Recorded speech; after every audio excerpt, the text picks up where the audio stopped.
Hello students, हमने जो है केमिस्ट्री में जो है क्वेश्चन जो है कर लिए थे। सॉरी, एक क्वेश्चन कर लिया था जो कि मोलैलिटी और मोल फ्रैक्शन में बेस्ड था। अब जो है एक क्वेश्चन रह गया जो कि मोलैलिटी बेस्ड है, जो मैंने नहीं कराया था वो अब मैं करा रहा हूँ, ठीक है ना। उसके बाद जो है एनसीईआरटी के इंटेक्स क्वेश्चन है, मैं इस लेक्चर के बाद आपको होमवर्क में दे दूँगा, ठीक है ना।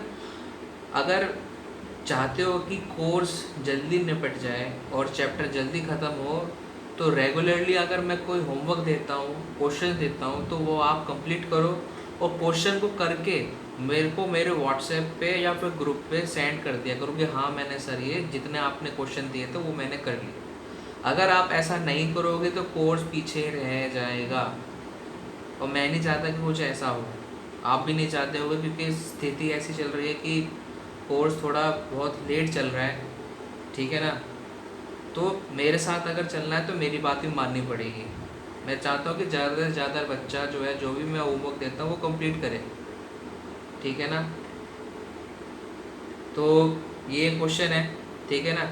इस क्वेश्चन में बोल रहा है कि मोलैरिटी निकालनी है in each of the following solution, ठीक है ना।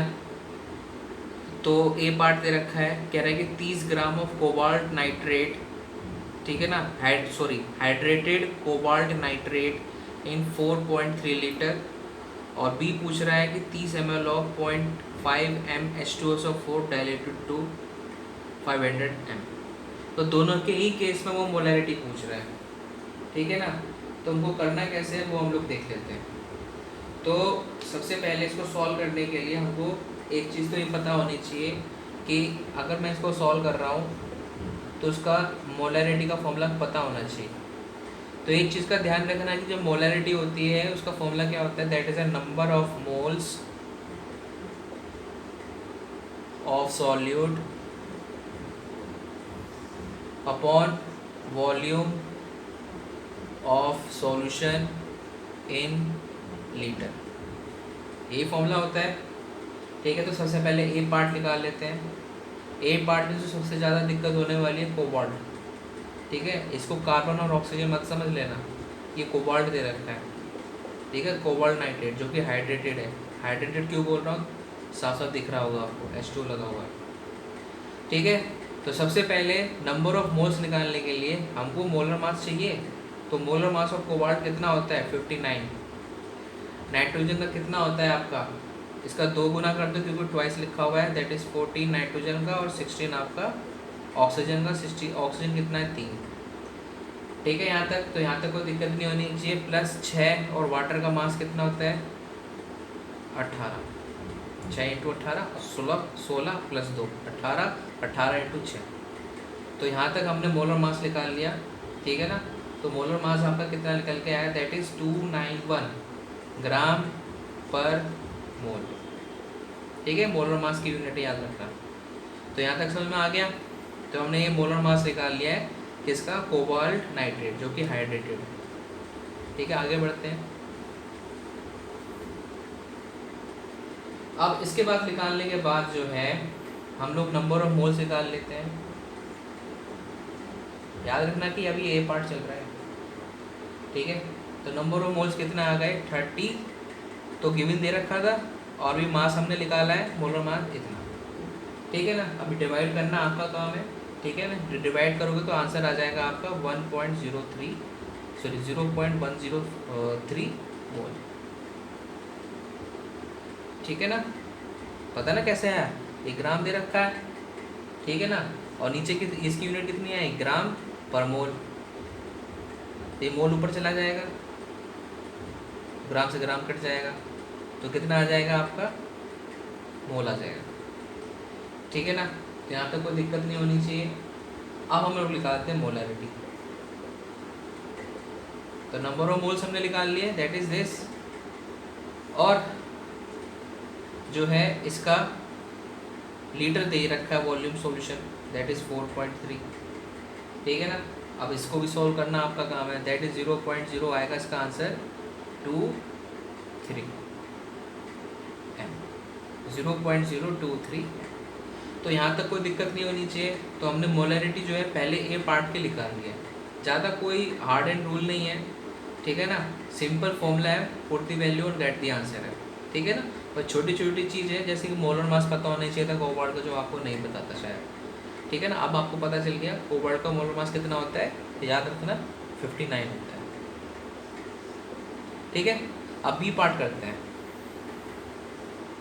बी पार्ट में क्या है, बी पार्ट में पूछ रहा है कि 30 ml of 0.5 m H2SO4 diluted to 500 ml, तो इसको कैसे यूज करेंगे, ठीक है ना। अब 0.5 m का मतलब क्या है, ठीक है, मोस्ट इम्पोर्टेंट है, हर एक क्वेश्चन में यूज होगा। इसका मतलब समझो, इसका मतलब क्या होता है, that is number of moles present in 1000 ml of 0.5 m H2SO4, ठीक है ना। अब 0.5 m का मतलब क्या है, ठीक है ना, जो कि डाइल्यूट कर रहा है 500 ml में, है ना। तो यहाँ पर इसका मतलब क्या है, that is the number of moles present in 1000 ml, ठीक है ना, ऑफ 0.5 m H2SO4। तो कितना आएगा, दैट इज 0.5 मोल, ठीक है ना। तो ये 0.5 मोल आएगा। तो हमको नंबर ऑफ मोल्स निकालने हैं, तो नंबर ऑफ मोल्स कैसे निकालेंगे, ध्यान से देख लेना इसको। नंबर ऑफ मोल कैसे निकालेंगे, जो भी आ रहा था आपका वो 0.5 मोल, ठीक है ना, इनटू जो भी वॉल्यूम दे रखा है वो, ठीक है ना। किस में बात कर रहे थे हम लोग, 1000 ml में, दैट इज, ठीक है ना। तो यहाँ से हम लोग नंबर ऑफ मोल्स निकाल लेंगे। तो कितना आ गया आपका, इसको सॉल्व कर लेना। तो इसको सॉल्व करके आपका आ जाएगा 0.015।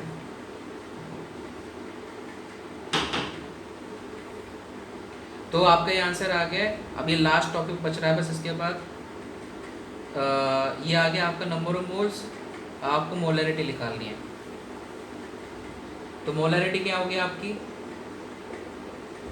दैट इज 0.015, और ये तो आपका आंसर निकाल लिया था हमने, इसमें 0.5 लीटर, क्योंकि ml में दे रखा है ना, और मोलरिटी में जो वॉल्यूम होता है वो लीटर में होता है, उसको ml में लीटर में कन्वर्ट कर लेना, इतना आ जाएगा 0.5, और उसको सॉल्व करके कितना आ जाएगा आपका 0.03,